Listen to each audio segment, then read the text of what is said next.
Evils as teachers. View evils as teachers.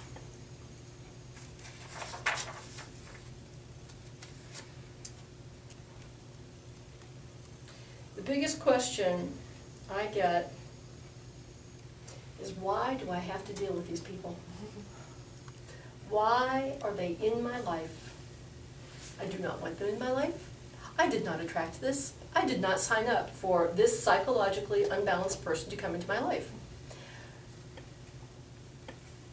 2 or 3 of the chapters in Transformation of Evil actually, and some of the appendices as well, do actually go through the psychological definitions that some psychologists would say are evil.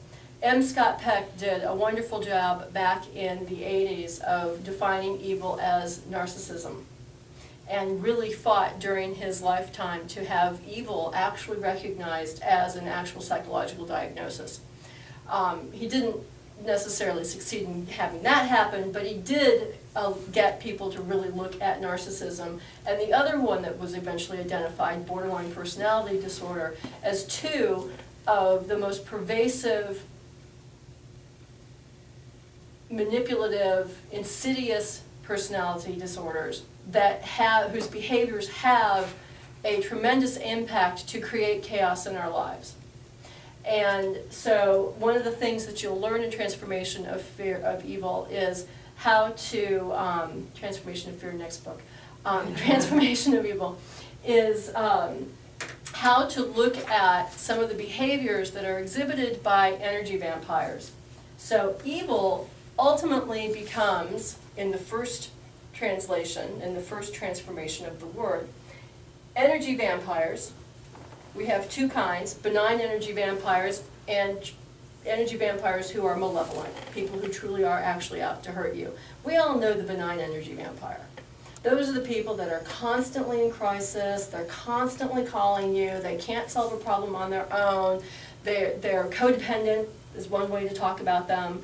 But they don't mean to hurt anybody. They just take up a lot of energy. They need a lot of support. They're not in their own personal power, and maybe you're in their life to show them what it means to be in personal power. Okay? So benign energy vampires, we're all benign energy vampires at some points in our lives, because at some point, we're going to be going through some chaos. We're not going to be fully funded in our personal power, and we're going to need help.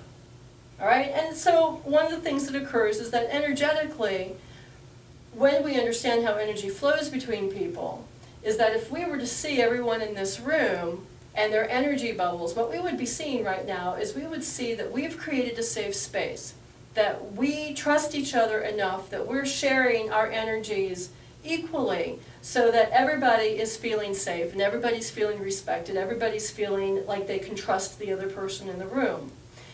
But when you have an energy vampire around, what ends up happening is that if you were to pay attention to that energy vampire is not going to feel trust. That energy vampire is not going to feel safe. They're not going to feel as if they're in a space where they can be respected. And so they're going to use somebody else's energy to gain the power they need to feel that, to feel like they are in their own personal power. But the ways that that happen are very subtle. And so these are the things that you'll learn in Transformation of Evil, is how to recognize some of that. And I specifically use the work of Wendy Behari, who did a wonderful book that really puts the compassion for narcissists back into the equation. Wendy Behari is cited in this book. What is the name of her book? Narcissists. Behari. Just a second, and I'll tell you.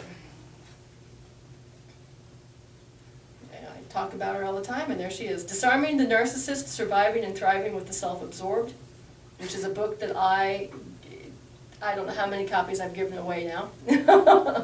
The other one is Patricia Evans's work on verbally abusive relationships and controlling people, who I cite. One of the chapters in here is all her work, Patricia Evans's work, and how it relates to energy vampirism. And then the last one is Randy Krieger and Paul Mason wrote a wonderful book on borderline personality disorder called Stop Walking on Eggshells.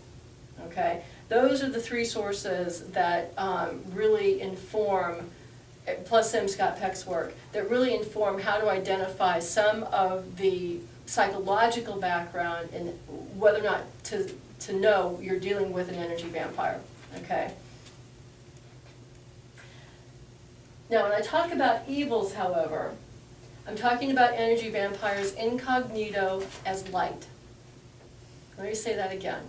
Energy vampires incognito as light. And these are going to be the people in our lives that are probably the most difficult people to identify as the ones that are out to hurt us.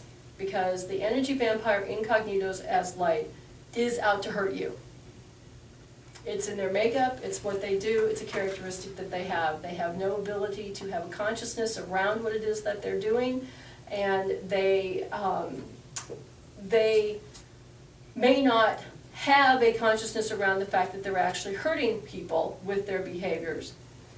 But when you look at the results of what's happening in other people's lives around them, you will see that that's actually the case. And some of you have probably at some point in your lives come across somebody who is so self-absorbed and expects the world to revolve around them, and who you spent time catering to, that you spent time trying to live up to their expectations, and realizing that there was no way for you to be able to do that, because every time you thought you accomplished whatever it is that they wanted you to accomplish, the game changed.